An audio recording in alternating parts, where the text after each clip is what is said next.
Pembedahan plastik ialah pembinaan semula kecacatan muka dan badan dan boleh disebabkan oleh pelbagai faktor, antaranya gangguan kelahiran dan trauma.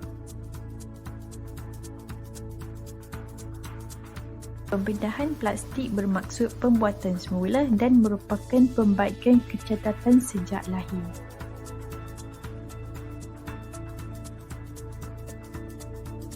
Pembedahan kosmetik pula dilakukan untuk memperbaiki struktur badan agar kelihatan anggun dan menarik.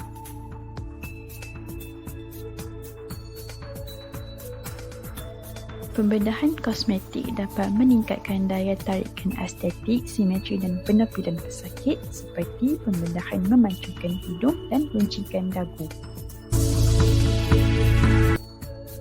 Terdapat beberapa etika pembedahan plastik.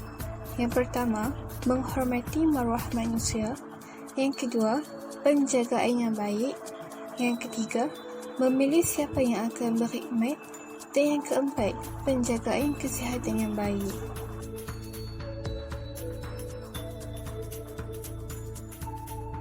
Jadi, terdapat beberapa prosedur yang perlu dilakukan sebelum kita menjalani pembedahan plastik. Yang pertama adalah membuat kajian tentang tempat yang hendak pergi, contoh dari segi kelulusan yang sepatutnya bagi doktor atau pegawai kesihatan yang melakukan perkhidmatan. Yang kedua adalah membuat kajian mengenai pentaulihan syarikat tersebut.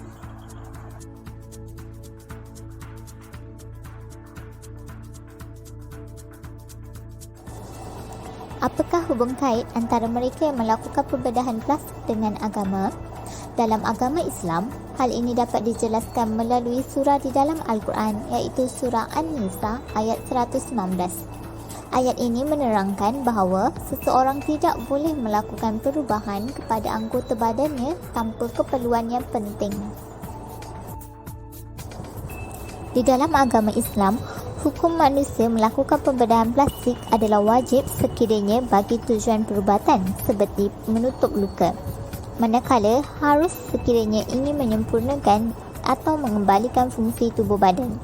Seterusnya, mengubah anggota badan dengan sengaja dan tanpa tujuan adalah haram.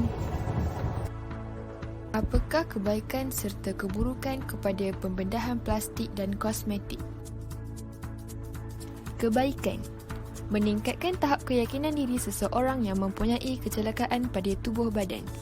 Penyelesaian atas masalah perubatan untuk kurangkan kesakitan individu, memperbaiki kemahiran sosial bersama dengan individu sekeliling, memberi laluan kepada kemajuan teknologi perubatan moden.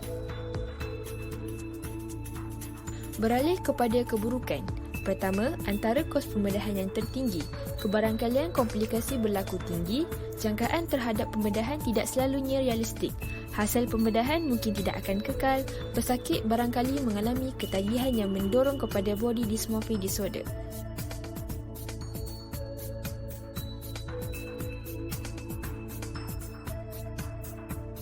Antara contoh pembedahan kosmetik seperti keremajaan wajah iaitu facelift ataupun botox dan juga kontur muka iaitu chin implant. Antara contoh pembedahan plastik pula seperti pembedahan tangan, scar revision surgery, sumbing dan juga pembaikan luka muka. Seperti yang kita ketahui melalui laman sosial maupun berita, Safi Ilyas, seorang usahawan, telah membuat banyak pembedahan kosmetik dengan kos yang hampir mencecah jutaan ringgit. Safi Ilyas mendedahkan telah membuat rawatan dan pembedahan kosmetik pada wajah seperti hidung, dagu, kening dan dahi, payudara dan juga punggung untuk kelihatan seperti wanita. Ini pula seorang warga negara Iran yang dikenali sebagai Sehar Teber yang telah membuat pembedahan kosmetik pada wajahnya untuk memiliki rupa Angelina Jolie pada tahun 2017.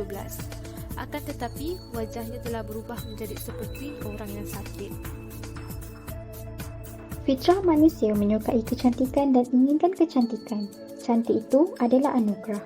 Tetapi perlu diingatkan bahawa cantik itu amat subjektif.